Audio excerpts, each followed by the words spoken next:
You want us to memorize that chart? I guess you give everybody the short answer. Specifically, like a multiple choice, may give you the diseases, and a line could be adjust, increase technique, lower technique, do nothing. But you didn't know what the diseases are. But not specific. So you don't need percentage. That's on there, right? So you don't need to know a percentage of one, so I know what the percentage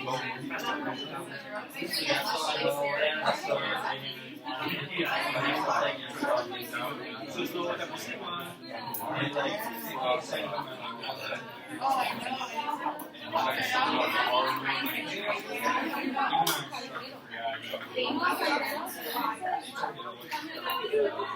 Are you recording, Jason? As far as I know, yes. Okay. All right. So we're going to finish off chapter 4, go over the study guide, and then do kind of a quick review for the exam on Thursday. So we left off on slide 250, treatment of fractures. So as we talked about the other day, we have closed fractures and open fractures. And then there's also external or internal fixation, depending on the type of fracture and the severity of it.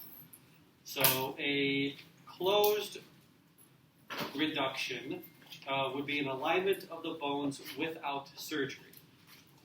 Essentially closed, meaning they don't have to open the skin, they don't have to do anything invasive. They will realign the bone and then cast it or something like that. So a closed reduction is realignment of the bone without surgery. Open reduction is a surgical procedure to realign the bone and then use of surgical appliances to keep it in place, screws, rods, plates, things like that. So closed reduction, no surgery. Open reduction, surgical procedure. External fixation is like a splint or a cast that would be used to hold the bone in place. And then again, whenever you're imaging through casts, you should be increasing your technique slightly. I don't think it was last semester, I forget, Jeff had a chart in his book about what type of casts were used and what type or how much technique to go up based on that. Most every cast nowadays is fiberglass. Some may have a plastic or metal splint in between them, especially if it's the initial cast the ortho puts on or they get on the ED and before they see ortho to get it recasted. So just kind of pay attention to what type of cast they have and then adjust. Most techs, you'll see, won't even touch anything. They'll just shoot it as it is. But as a good process, you should be changing your technique based on the type of cast you have. Internal fixation is the use of the metal plates, wires, rods, pins to hold everything in place. So when you're up in surgery, and all you see is an ORIF, an open reduction internal fixation. If you don't know what that, if you see it on the list, you don't know exactly what it means. So it's just the abbreviation for open reduction internal fixation. So they're going to open the patient up, put in a plate, screws, rods, whatever. So a hip pinning is technically an ORIF. It's an open reduction internal fixation. Granted, they're not fully slicing the leg open, but they're still drilling the rod through, so they still have to open the skin, so to speak, to get it in there. Does that all make sense? Do you understand the difference between them all? So like a traction device, is that going to be external? Traction would be a closed reduction technique. So they're not, at that point, they're not opening the patient up, they're pulling the bones apart to get them to realign. So that is a closed reduction technique. But you see, you'll see it all in a case, especially in a hip replacement. You'll see them actually pull the leg out of the socket, and then they'll open up and cut everything out. So that traction technique technically is a closed reduction. It's not necessarily a reduction if they're doing a hip replacement, but it's still that same technique. Does that make sense?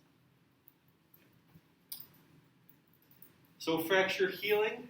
So we have callus formation as part of the healing process. A callus is essentially just a calcium deposit in that specific area to heal the area. So a callus is a uniform ossification that reconnects the bone fragments together. You'll always do 2 views, AP and lateral, to verify that the callus is formed correctly around that fracture. Malunion is the healing of fracture with bones not in the proper position. A delayed union is where the fracture takes longer to heal than normal. This could be due to infection, inadequate mobilization, limited blood supply, bone loss at the injury site, things like that. So a malunion is where it fails to heal correctly with the bones together. So instead of the break being straight on, let's say this was a femur until the bones combining right where they should, they heal offset at a certain degree. That's a malunion, is where it's not joined where it should. Delayed union is it's healing, it's just taking long. It's just taking longer due to one of those processes. Non-union is where the fracture healing process is stopped, even with immobilization. So the bones, for whatever reason, will not fuse together at all. So some common. We don't know why that happened, or it could be some of the same reasons. Could be some of the same reasons. Immobilization is incorrect. They knew they broke it, but they waited too long to go see a doctor and it started healing on its own. A lot of reasons it could happen. But just know that that's, if you see that word or someone describes a malunion, a non-union, a delayed union, that you know what those definitions are and what that means. So some common fractures. So Tom, callus formation is a proper way of healing. That means Correct. properly the bones are fused. Okay, thank you. So some common fractures, we have the Colles fracture. This is a transverse fracture through the distal radius, typically caused by falling on the outstretched hands.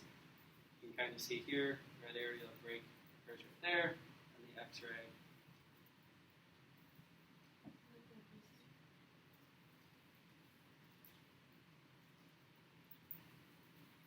Navicular fracture is a fracture through the navicular bone and the wrist. See here.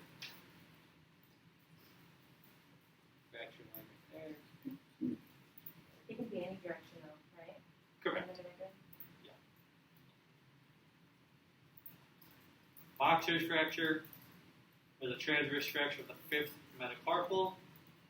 This is due to a punching force against the pinky of the hand. That's why it's called a boxer's fracture. So you have a metegia fracture. It's an isolated fracture of the ulna where you have an anterior dislocation of the proximal radius. So here you have the anterior dislocation of the proximal radius and that ulna fracture here. Everybody see that? Different ways to view it. Could be more extensive than others, but essentially anytime we have the ulnar fracture with that dislocation, that anterior dislocation of the proximal humerus, it's the metegia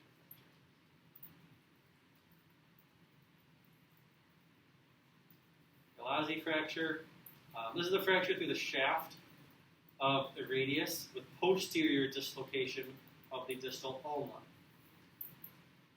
This again can be caused by falling on the outstretched hands. Anytime you put pressure against the wrist, you can get that navicular fracture, the Colles fracture, this fracture. Jones fracture is a fracture of the 5th metatarsal base. Typically, this is stepping wrong off a curb or off stairs. See it in the image here. See it right there. Jefferson fracture. This is a comminuted fracture of the anterior and posterior arches of C1. So you can see where those locations are. And in the CT image, see that fracture there. And in the X-ray, you can see the actual sides of C1 slipping off of C2 laterally. This is typically caused by impact to the back of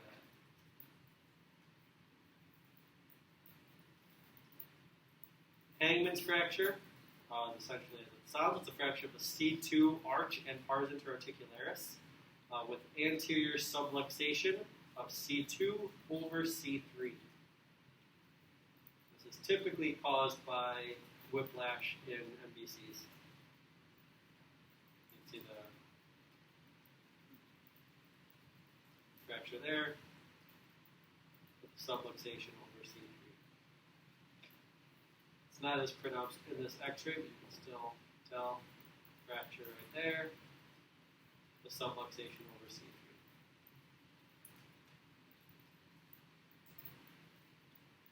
So, I'm sorry, subluxation is when it goes forward? Correct. So anytime, it doesn't have to necessarily be with the spine.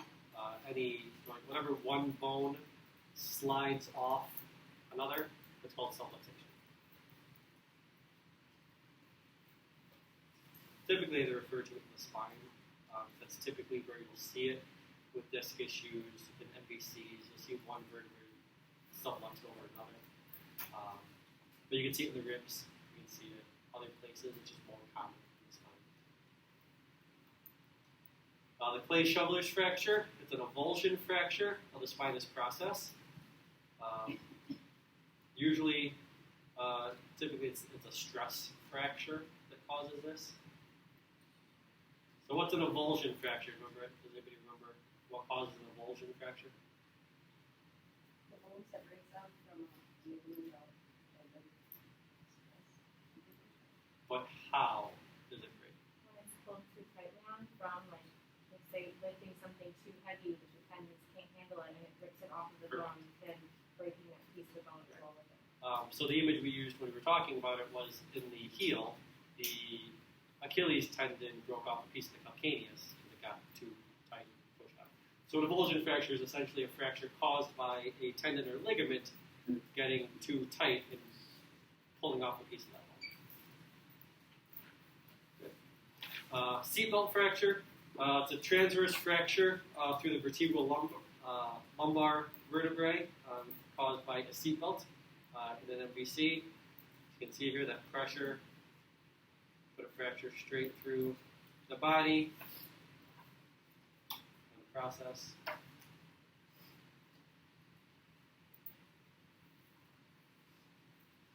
So some herniation of intervertebral discs. So the discs are essentially shock absorbers. They help keep the spine spongy, if you will, to be able to compress and relax in a lot of different movements, jumping, running, things like that. If a disc gets herniated, it can either be anterior or posterior. If it goes posterior, it can push on the spinal canal and cause a lot of issues.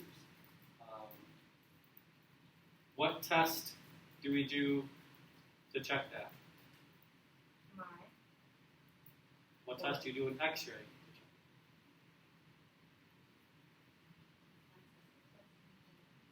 Myelogram. So anytime you do a myelogram, it's pretty much checking to see any sort of protrusion from the discs in the spinal canal to see if that could be causing the patient's symptoms. Usually they'll have, typically they're CT myelograms, so they'll go to X-ray, get injected into the spinal canal, and then they'll come to us to have it scanned. Every once in a while they'll do an MRI, just depending on patient condition and whatever they want to see. But typically it's a CT myelogram. But yeah, so anytime that disc herniates through the posterior aspect, it can push on that spinal canal and cause a whole lot of issues depending on where it's at. In the cervical spine, they'll get numbness and tingling down their arms, and their shoulders, elbow, fingers, things like that. If it's in the lower back, they'll have the same issues, but into their hips, knees, feet. So a lot of times if someone comes in with chronic back pain, chronic neck pain, tingling down the arms or legs, they'll usually do some X-rays just to check if X-rays show any sort of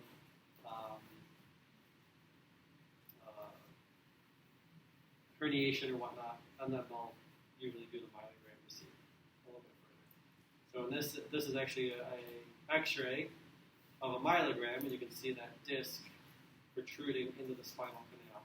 That void of contrast is the actual disc pushing into the canal.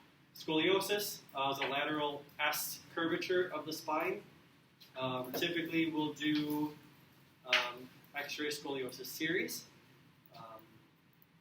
to visualize these, where you get the entire spine on one image. Everyone has different systems, but whether you have a digital system or you're still using CR, still the same process. You stitch the images together to make one image of the entire spine. Usually AP and lateral. Does anybody still shield for anything? Okay. On scoliosis? No, never. Treatment-wise, it all depends on how bad it is. Some may just go to like physical therapy to try to build up the muscle strength to pull the spine back in place. If it's severe, like this, they may do Harrington rods or any other sort of fusion type surgery to try to straighten that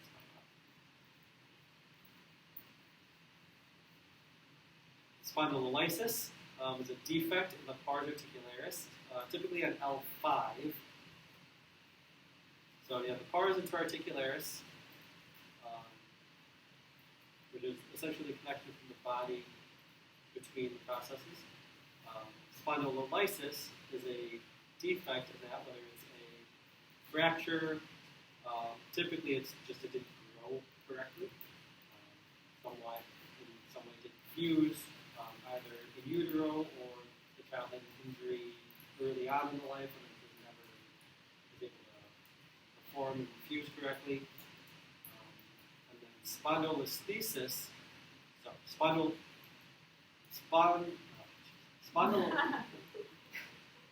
trying to say on this. Spondylolysis is just that defect. Spondylolisthesis is when this disc starts protruding in the back, and you have that defect. So here's what it looks like. So will one develop after the other? Yeah, so you're going to have spondylolysis first. That's the defect that you're going to have, and then as that disc starts to protrude and cause more issues, then they'll turn to spondylolisthesis. So you can't have spondylolisthesis without spondylolysis. I think you guys are just making me say the word. Sorry, I didn't catch that. But yeah, so you can't have spondylolisthesis without spondylolysis because one has to occur. Yeah. All right. Now we're done with chapter 2. What do we got?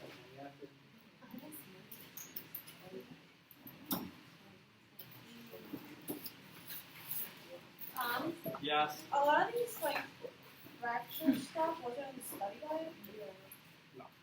It's. I went through the test. I don't think there's anything on them Okay. specific fractures on the test. So If it is, it will only be like the Jones fracture or the Colles fracture. It's not going to be the words I can't even say. Malaysia or the it'll be the specific one. Like a Colles fracture is a specific fracture of the the navicular fracture is a fracture through the navicular bone. Like Jones fracture is a fracture of the fifth metacarpal. Things that are you hear a lot. Like you'll hear things like that at the hospital. Like, oh, they have a Jones fracture. You don't hear they have a Malaysia fracture. Like, no one says that.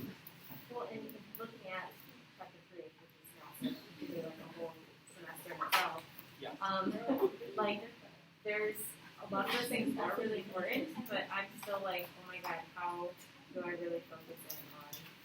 So let's pull up Like I'm going through the study guide. the study guide. Yeah, and there's kind of all over the place sometimes. You're like, okay. is everything.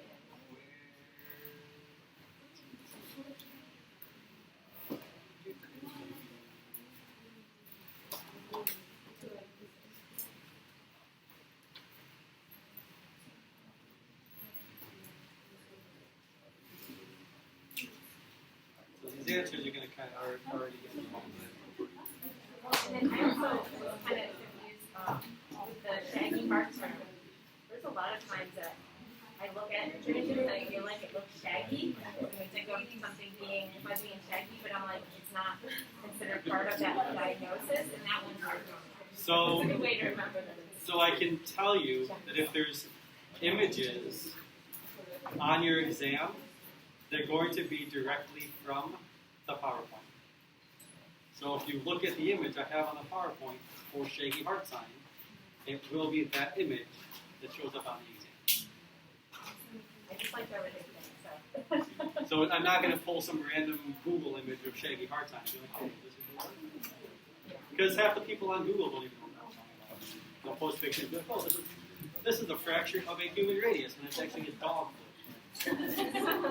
Which has happened. Alright, so imaging modalities. So this was just matching up which modality had which description. So we'll go through, sends out high frequency sound waves and receives echoes back and create cross-sectional images. That is modality of choice for imaging the central nervous system. Patient is injected with radioactive material to visualize the physiological process of systems of the body. Right, key word there, radioactive. Can't be anything else but nuclear medicine. Uses Hounsfield number to represent the density of structures.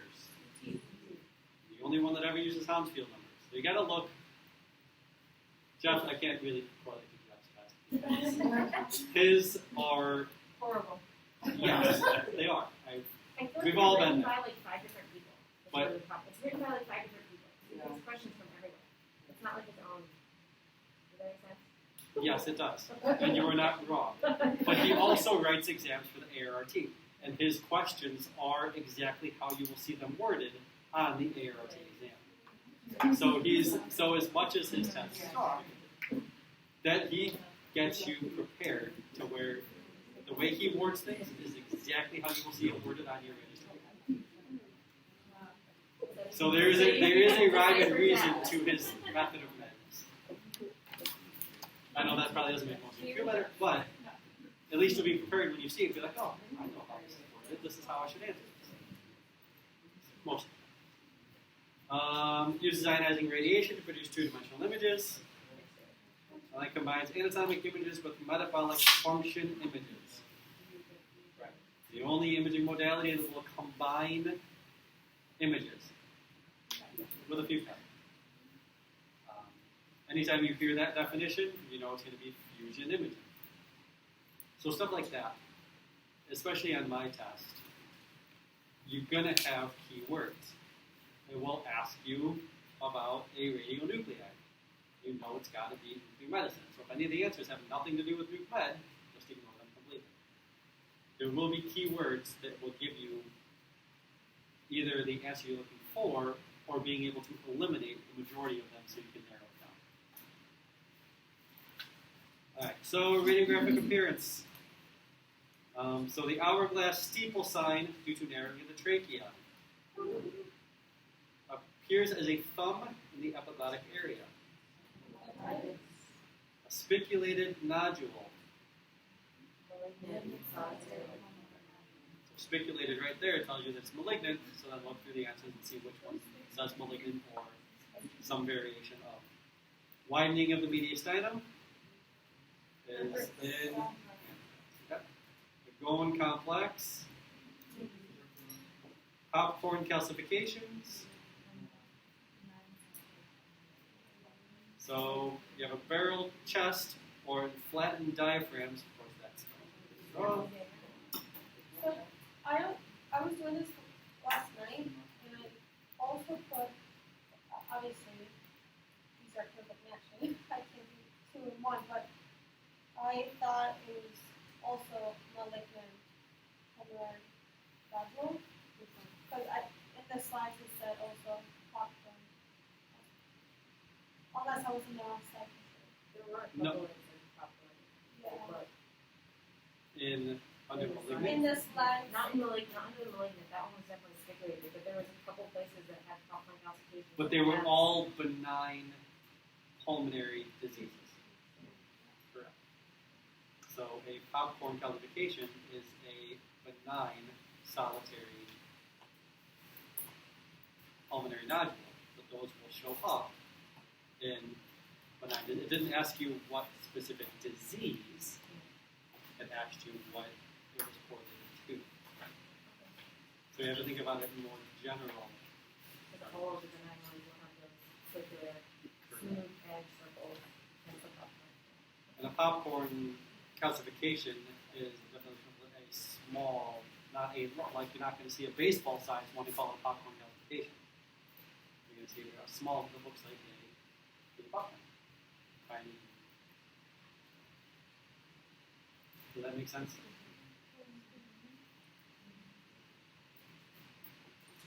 Honeycomb pattern. The shaggy heart sign. Pneumonosis and asbestosis. Well, asbestosis is a form of pneumonosis. The 1, 2, 3 pattern of the lymph nodes. And wormy and bone. Osteogenesis imperfecta. So, when you see stuff like this, it's going to be, granted, the popcorn calcification one could be a little confusing in that respect, I guess. But most of them are specific to what it is. Like a bone complex, you're only going to see that in TB. So, honeycomb patterns is just going to be seen in bacterial cases. So when you go through and you're looking at the diseases, pick out specific keywords of what's yes, thank you, to that disease. So definitions, pretty straightforward. Just look through and copy down whatever definition is in your text or headings, PowerPoint. Ischemia is the interference of blood supply to an organ, deprives the cells and tissues of oxygen and nutrients. Infarction is a localized area of ischemic necrosis produced by blocked arterial or venous supply. So the word ischemia is in the definition for infarction. You're not going to have an infarction if you don't start with ischemia first. Does that make sense?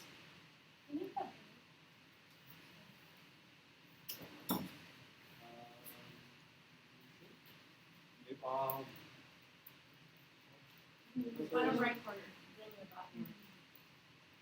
Bottom right corner.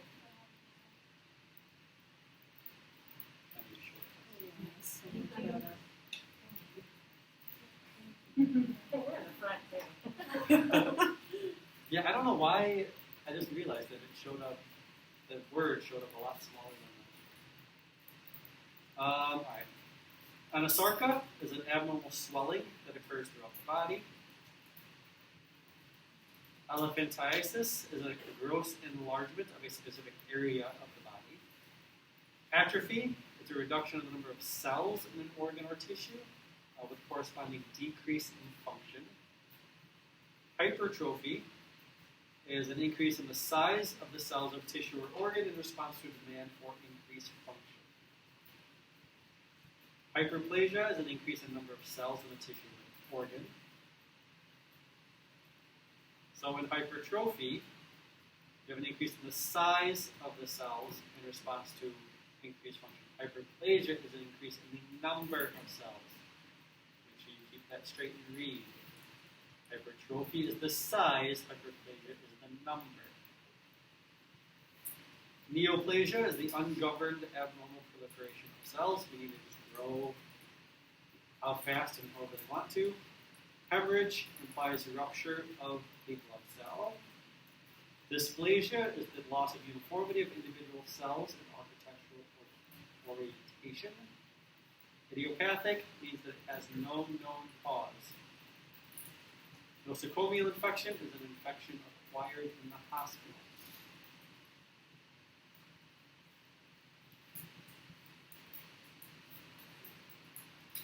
Okay, so fill in the blank essentially. So you have defective gene 7 that causes a sodium and chloride imbalance, producing an abnormally thick and sticky mucus from exocrine glands that blocks the airway.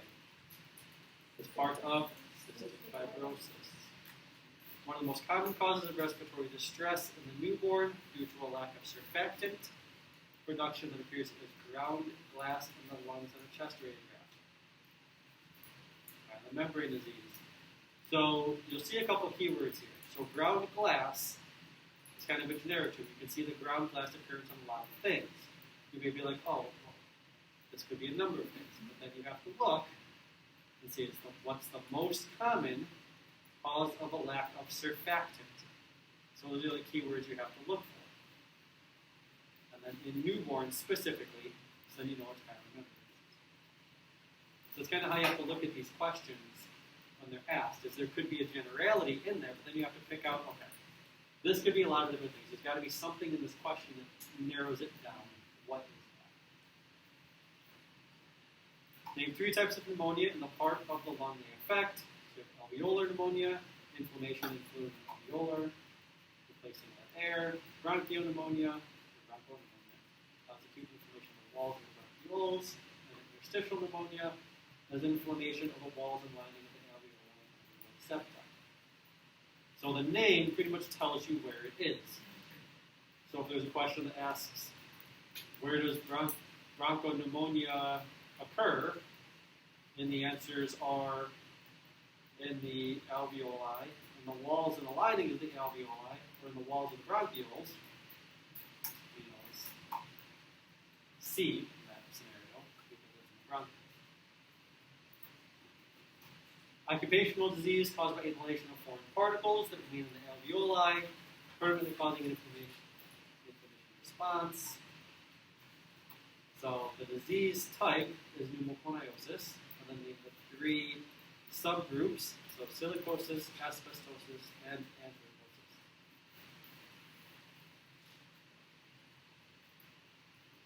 Infected fluid in the pleural cavity is known as empyema. Right there, you know it's infected fluid. So you can start thinking, oh, infected fluid is pus, and then go through and see, okay. Kind of trick us. Because I learned pus. There's no tricks. There's reading comprehension. The general term used to describe obstruction of airways leading to a collapsed lung, atelectasis. Explain the body's initial response to injury. So the initial response, there's a key word there, inflammation. What's another name for tuberculous osteomyelitis? Pott's disease. The general term used to describe air that escapes the lung into the pleural space, causing the collapse of the lung. What type of pneumothorax causes mediastinal structures to shift to the affected side of the chest cavity due to excessive pressure?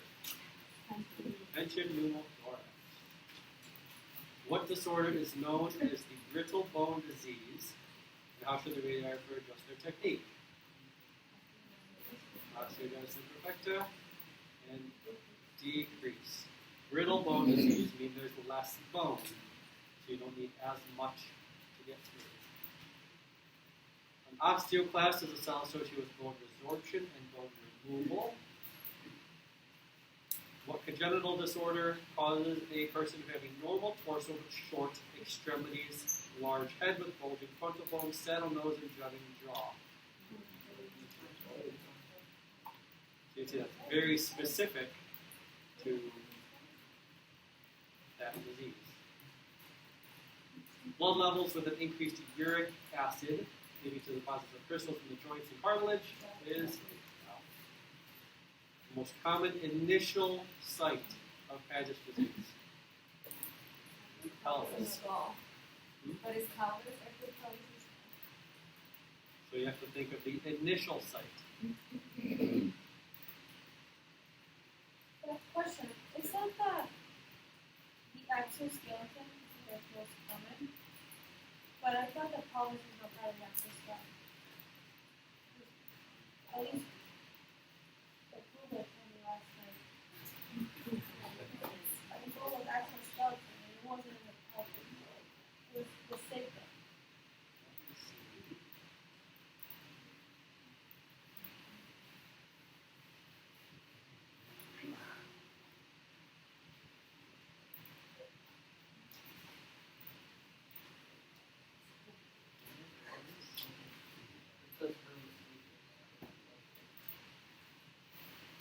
see.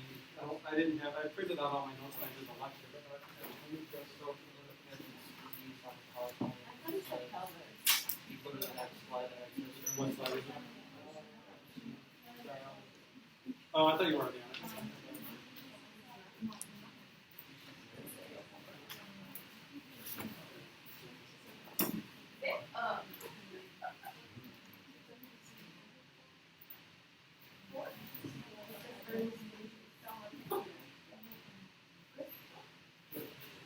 Initial stage. No, it is.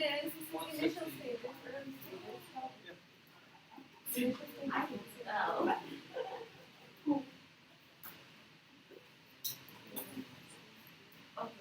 Let me find The slide before it says the most common is the axial.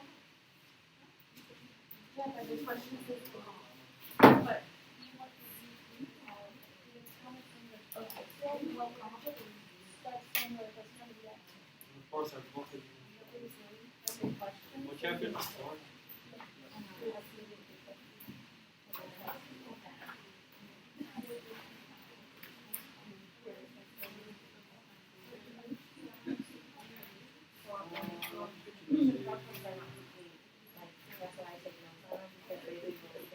I have 4 to 10 on mine.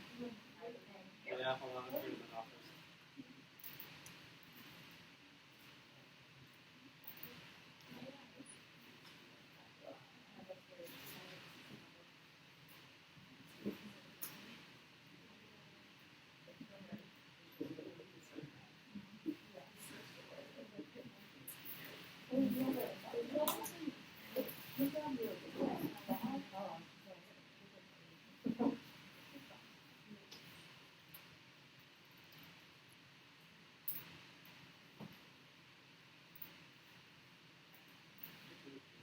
So I'm going to files.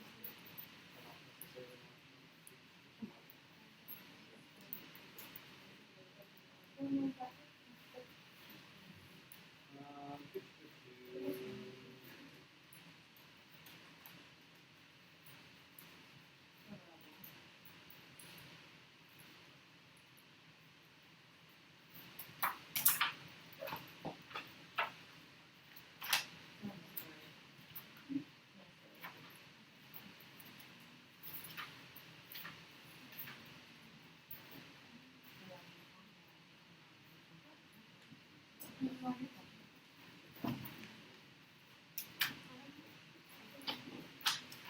So I thought I had a picture of.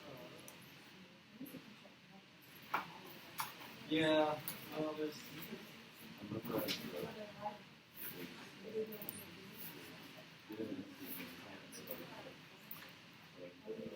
Yeah, I'm trying to figure out where exactly.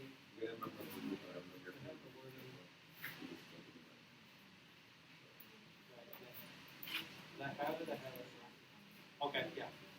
So if you look on. What page is that?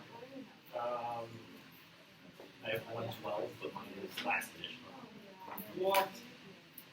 Okay, so Don't tell people. it's still on page 112. Right here. It says the pelvis is the most common and often the initial site of Patho's disease. I wanted to make sure that there was no relation to axial in that question, but I can see where the confusion comes in.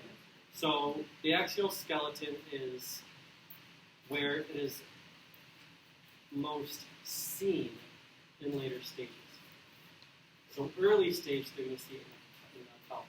So the pelvis is part of the appendicular skeleton, not the axial. So I can see where the confusion on that came through. But the question didn't say axial, appendicular, any of that. It just asked where the most common initial site would be. I just wanted to make sure there was no axial written in the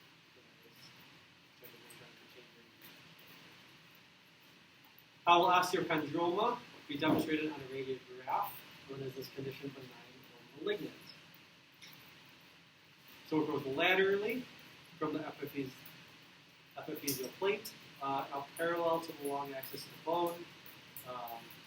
Do you remember it looked like it was like a little cauliflower or broccoli growing off the side of the distal tibia? Yeah, just above the joint. And it is benign.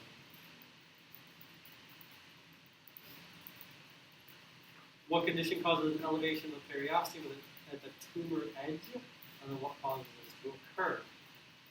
So this is a part of osteogenic sarcoma, and it's due to the new bone formation. So Tom, I have a question regarding that. So it sounded like a bacterial osteomyelitis. There also you have the periosteum joint. So we were confused whether it is That's the one. right. But it was caused by abscess.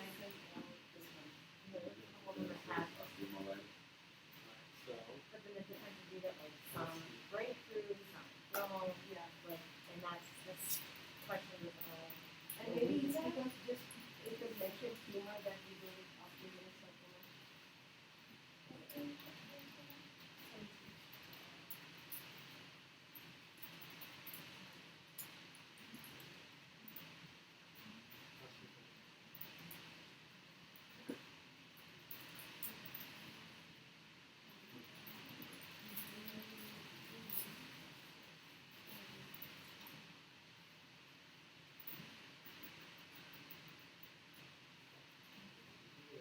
what were your other?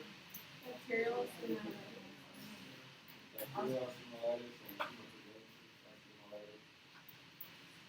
So pretty much all the osteo. Yeah. So that is 107. 107 slide number.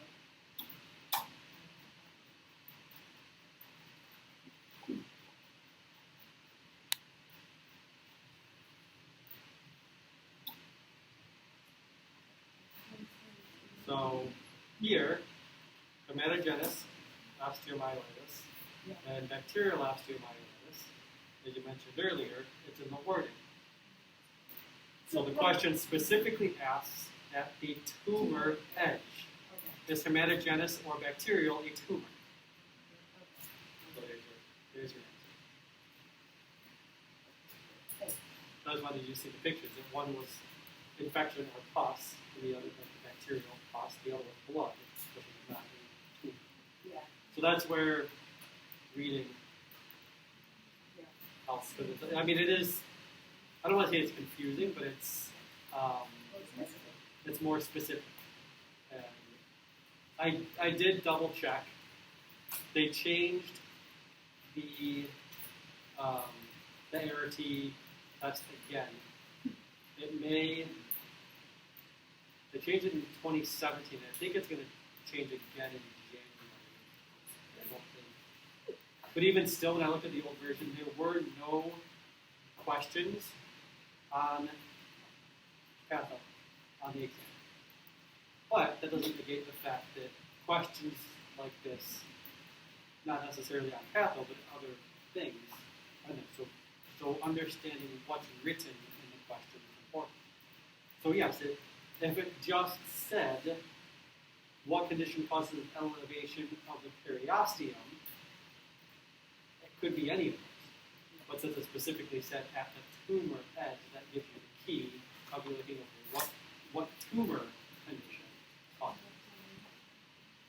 it. Fibrous dysplasia is an idiopathic bone disease that causes normal bone tissue in the cavity, destroyed and replaced by fibrous bone tissue. So it affects the bones because the bone is weak, the bone be fractured. How will it be demonstrated on the radiograph? Again, we're here, ground glass density. You're going to see that in three different conditions. Lucency of the medullary cavity with the cortex.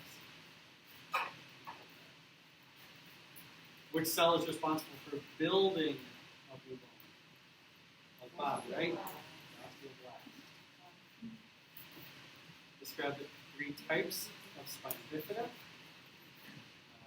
Occulta, which is where the flows, the spinal cord lineages are still in place in the canal. An ingioceal is where It is open in the vertebrae, the meninges protrude out, the spinal cord is still in place. Myelomeningocele is where the spinal cord and meninges protrude through the opening. So these are all forms of spina bifida. So if someone says they have spina bifida, they could have any one of these three variations of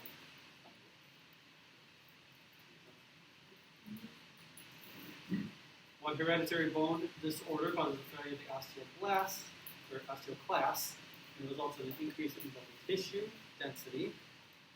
What must be done to the technical factors?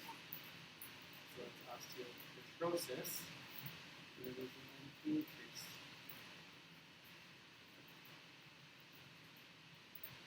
You can think of this as some other word that begins with PETR that also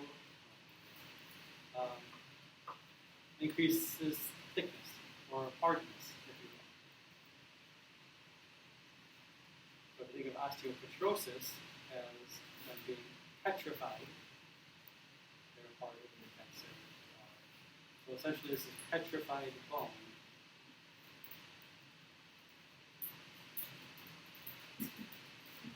Name the two types of pulmonary mycosis and their cause. They're histoplasmosis. This is from the histoplasma capsulatum, found in bird droppings, and then coccidioidomycosis. From that, immitis, spores found in desert soil. So if it asks the difference between histoplasmosis and coccidioidomycosis, one bird droppings, one desert. I won't ask that. What is the most common form of degenerative arthritis? And who is most commonly affected? Osteoarthritis, the most common form of degenerative arthritis. Osteoarthritis in older patients. Now, which form of arthritis is caused by an autoimmune disorder? That's all right.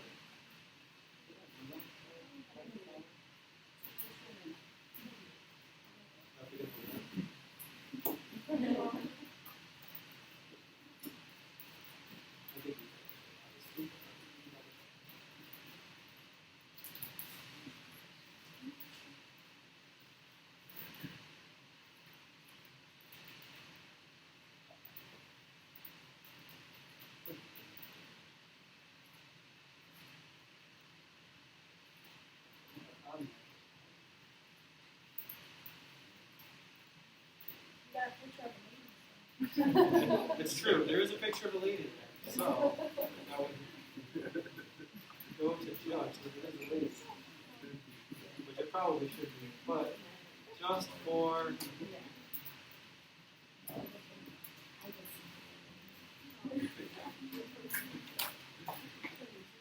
Yeah, it's. I have more common in women than men. On slide 57. yeah. So that was a miss because ankylosing spondylitis, which is a form of rheumatoid arthritis, is more common. So that is women. I apologize. Somehow that that. So rheumatoid arthritis is more common in women. Patient suffers from pleural effusion in the left lung. In addition to a PA and lateral, what radiograph of the chest must be completed? I'm sorry? So lateral. Now, if it was the right lung, what would you do? And if, for whatever reason, they cannot lay on their left or right side,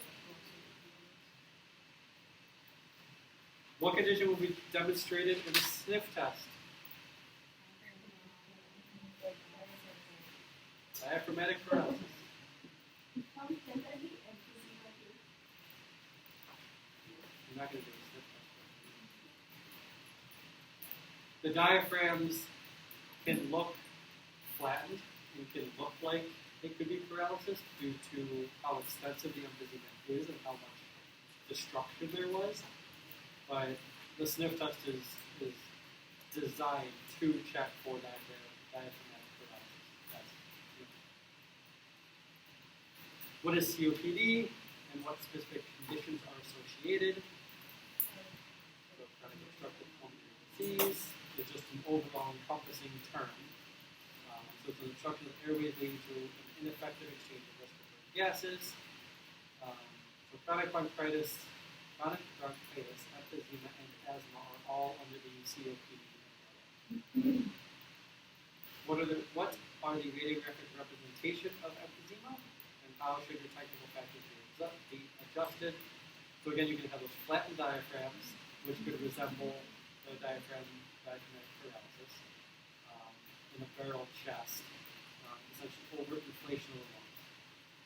Now, in this case, if you don't know whether it's emphysema or paralysis of the diaphragm, there's a couple other indications. If it's just paralysis of the diaphragm, you're more than likely not going to have that barrel chest injury. That could be another indication. Then you're going to decrease your KBP by about 15% because it's going through 90% air. How many bones are in the adult? Give examples of each bone type.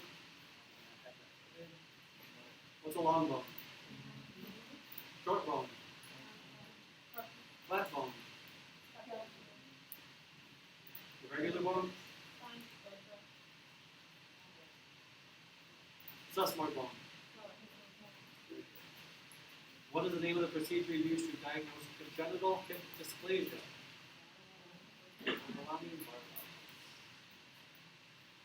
Where in the bone is red and yellow marrow stored, and the site of where red and white blood cells are produced?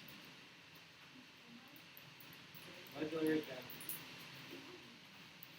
So now you have to watch here. So if I worded it as where in the bone is the red and yellow bone marrow stored, and just watch it at that, it'd be a medullary cavity. Or if I ask where is it produced, you have to watch out whether I'm saying stored or produced. This question would be it's both, but it's either or. You have to ensure whether it's stored and where it's produced. What's the answer that's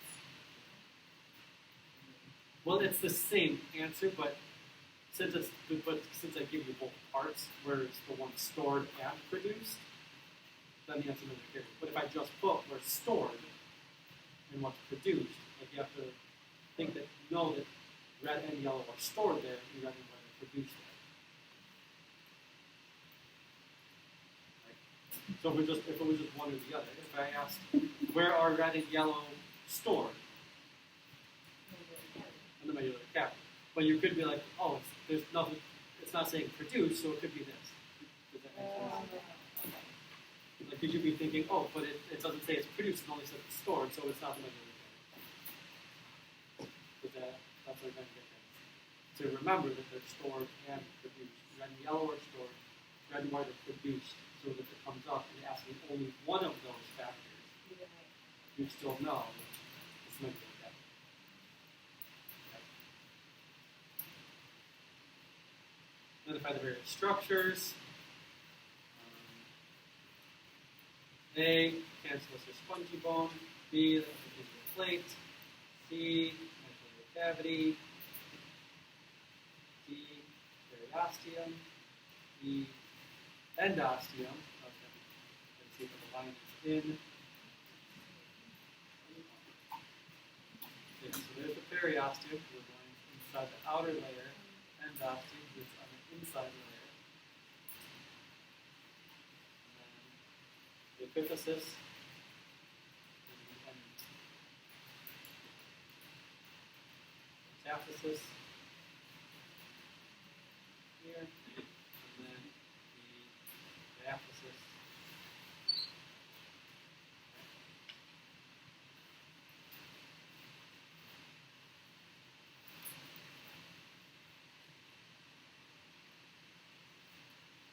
So we're just listing the different types of tumors and identifying which are benign and which are malignant.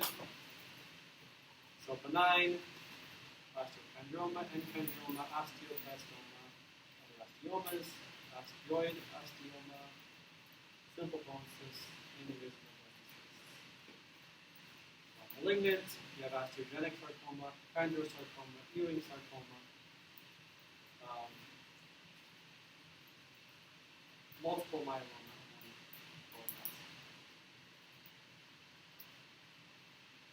So keratoconus malformation, what is keratoconus malformation and what congenital disorder is associated with it? Look where the cerebellum is pulled through the foramen magnum due to pressure. The CFS is leaking from the spinal canal.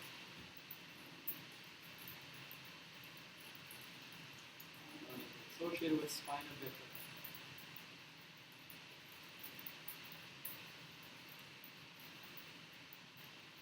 So different tubes and catheters,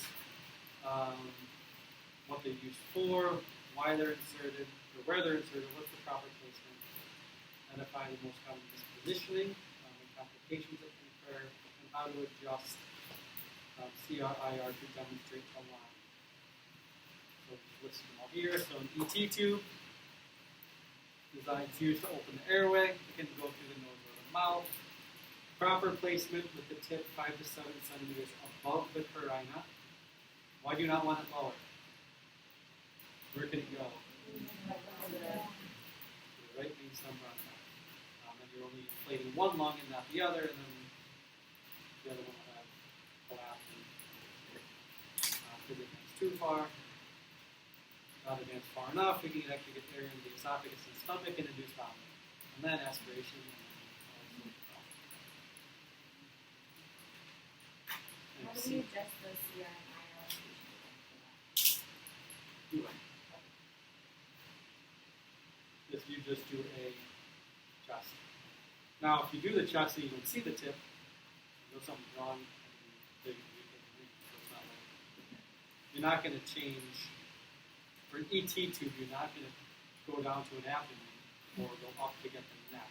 Like if it's not in the middle where it's supposed to be, they're going to pull it out. CVC, it's a long-term access to venous system to provide medication, fluids, nutrients, or to withdraw blood. This is inserted into the subclavian vein or the periphery vein of the arm. Typically where the brachiocephalic vein joins to form the SVC, or within the SVC is where it's going to be placed. If it's in the jugular, the medication will not be reaching the proper location. If it gets advanced too far, it can go to the right atrium. It can cause cardiac arrhythmias or perforation.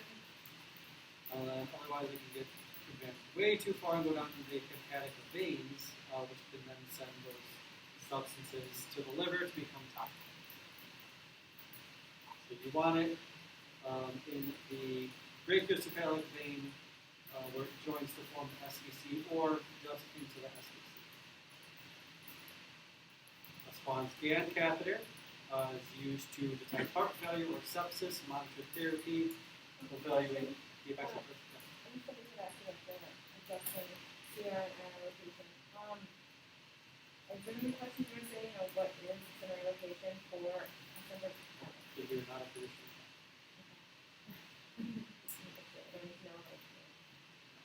So this doesn't actually. Well, let me go through these and then ask a couple more. So a Swan-Ganz is inserted in the right jugular vein or left subclavian vein or the femoral veins. It's within the borders of the mediastinum, within the pulmonary artery. Where you want that. Pulmonary infarction at the catheter tip could be due to occlusion of a pulmonary artery. A transvenous cardiac pacemaker is to maintain cardiac rhythm and to insert the subclavian vein into the right ventricle. If it goes too far, it can puncture through the ventricle wall or get into the muscle tissue and cause a lot of other dysfunction. So, in essence, of when would you, or when have you seen someone change the position of the CR and IR when looking at any sort of treatments. So this is just CVC, so central venous catheters. So they are either A little bit higher than the pressure. could be yes, depending on the size of the patient. But what so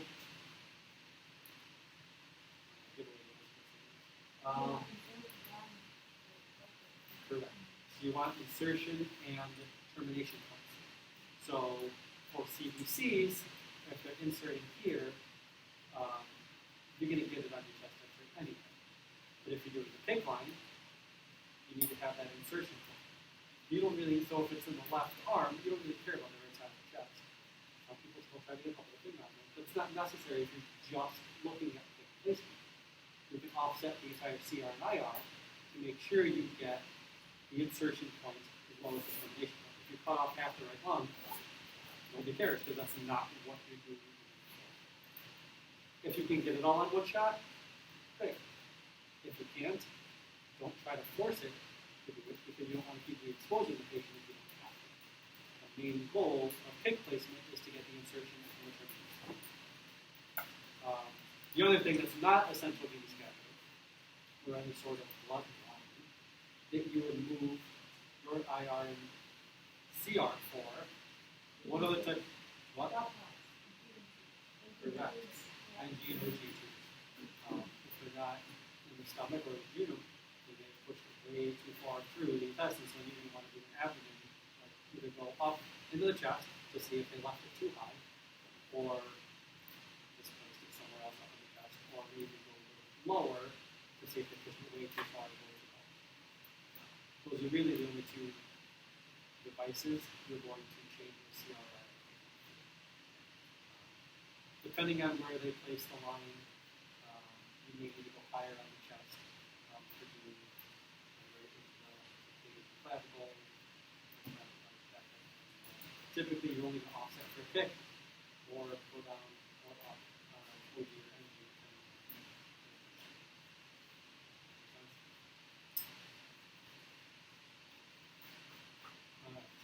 So, in that respect, so we had a couple of questions that came up on here that I just want to kind of reiterate. So, pathological name, nosocomial, iatrogenic, idiopathic. You know what those mean. You know what the difference between them are. Nosocomial is hospital-acquired. Idiopathic is no known cause. Iatrogenic. Like know what those terms mean and their definition of them.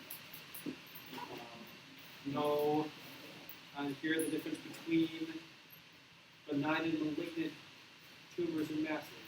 If it asks, you see a smooth edged lesion on an image, is it benign or malignant? If you see a spiculated mass in an image, is it benign or malignant? Things like that. Joint anatomy. There could be questions asking about either the meniscus or the bursa to make sure you know what the difference in that is. What the bursa is, what's located probably what the do the body's response to injury, first stage, last stage, first stage inflammation, so on and so forth. So know what the stages are. It may ask, like it did on here, it asked what the first stage of an injury is, or inflammation, or the first stage of the body response to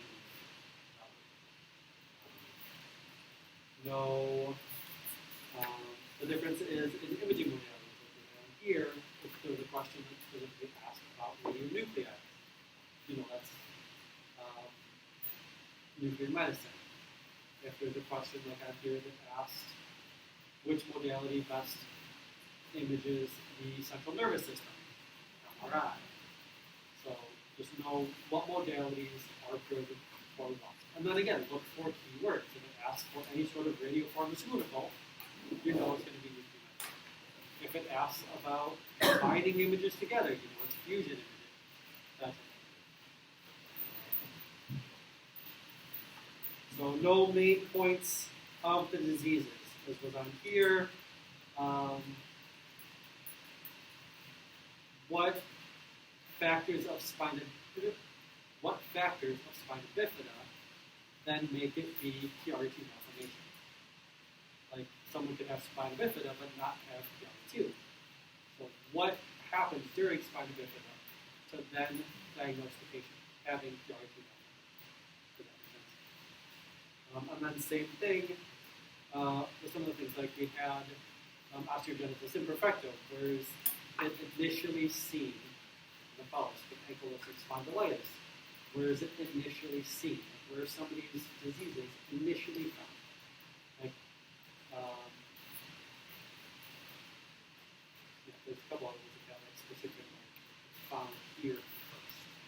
So kind of know which ones are. And how many questions are there? 50. Majority are multiple choice. There are matching, and then there's 4 or 5 pictures. There's 4 or 5 pictures. No, it's all scanned by.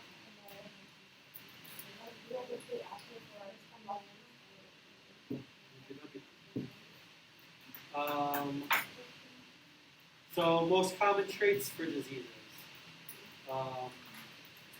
So like the most common type of osteogenesis imperfecta, like things like what's, or even like who is more susceptible, whether it be for kids or adults. Know the difference between infarcts and ischemia. And then again, the additive versus destructive diseases and how to change technical factors if it's up or down. The chart that we have on the slide. Right, but it's not. I'm not going to ask you the percents of it. It's just going to say, here's emphysema. Are you going to adjust your technique up or down? Here's osteopetrosis. Are you going to change your technique up or down? It's not going to be pictures. It's just going to give you, like it did up here. It's just going to give you the disease name and then a choice of up or down or over down.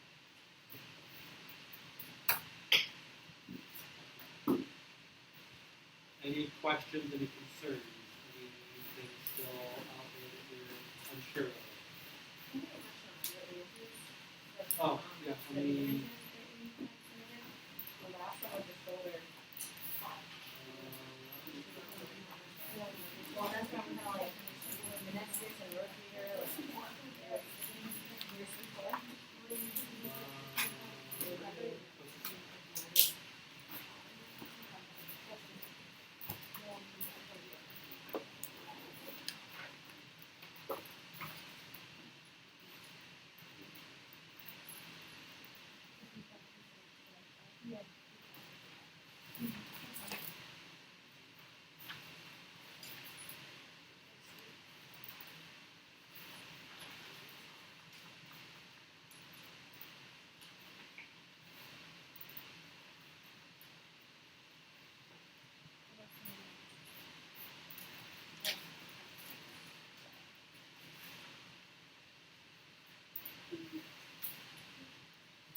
so the last one you said? So we'll go through this real quick. So here's, I probably can't get this all on this session. So a lack of air in the lung causes a white area to appear on the radiating tract. What condition is this? Atelectasis. Again, keywords, lack of air. So if it said an increase in fluid,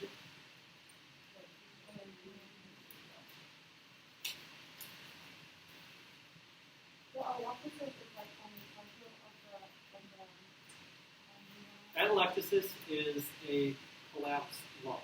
It could be an entire lung, it could be a lobe of the lung, it could be atelectasis just means collapse of all.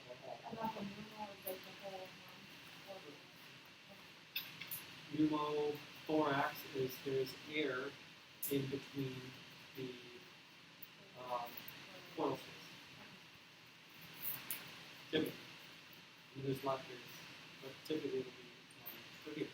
So in this image, the pleural lining is visible between the air in the lung and the air outside the lung. This is indicative of what condition? Thorax. So it's the air between the pleural lining and the chest.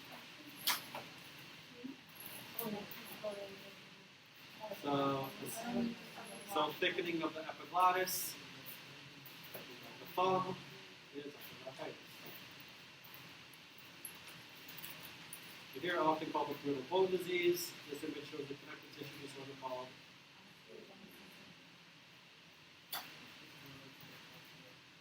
the MRI image of the shoulder shows which condition.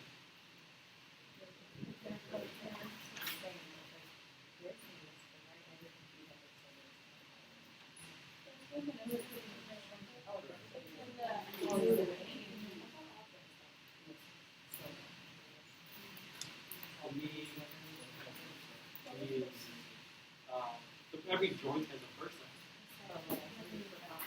So knee has a person. But yeah, I mean, this is the image that was pulled directly out of the card. That's what I'm saying. Like, the images you're going to get on the test are straight from the power. Is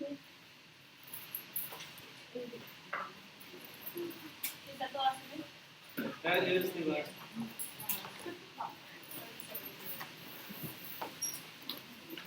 Alright, I will see you all back in here on Thursday.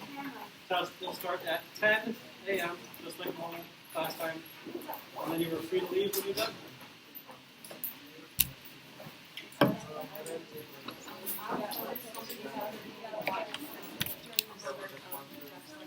I can post it. Like, so my answers were like too long, and it kind of